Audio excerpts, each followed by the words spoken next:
Soldiers Live is a 2000 novel by Glen, and it is book 9 in The Black Company. It is the 4th book as well in the Glittering Stone series. That is, one of the sub-series in the larger Black Company. It is really the 10th Black Company book, but 9 in the main storyline. This is actually set 4 years after Water Sleeps, which, if you recall, kind of ends in a state where you could really call it there. You could just say it's a trilogy. I don't want to read more. But we do get more resolution at the end of this one. And it is very interesting, actually. So Sleepy is captain now in the land of unknown shadows. The Black Company has known peace for these 4 years. One Eye still holds life, barely. And Croker is once more the analyst, so that's nice. Tobo is about 20 years old, but the most powerful sorcerer around.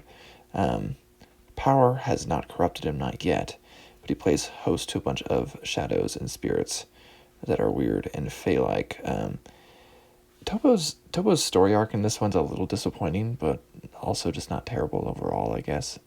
The Black Company books just, I don't know, they have their own unique thing going on.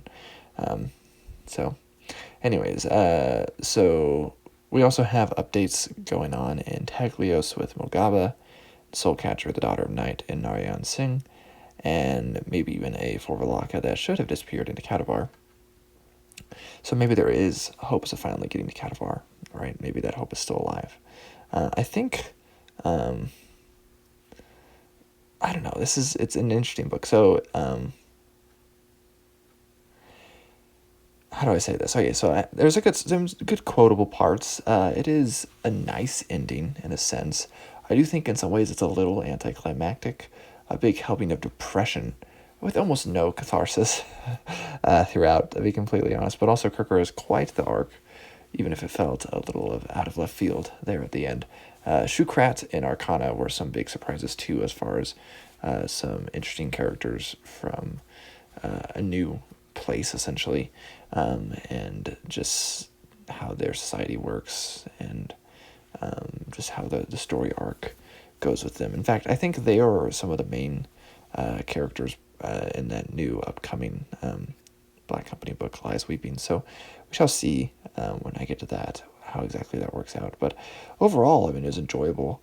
Again, not as satisfying in some ways. I mean, a lot of the stuff is stuff that's happened before at this point. I mean, we're 10 books into the series.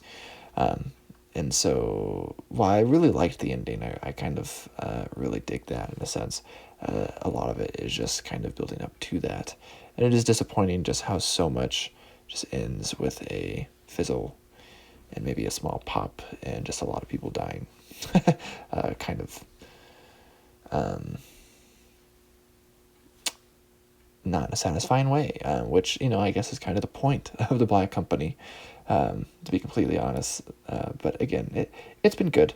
Not as good as that first original trilogy, I think, but still enjoyable overall, and worth the time, as Cook definitely has his unique voice in the more epic of fantasies, and especially among dark fantasy.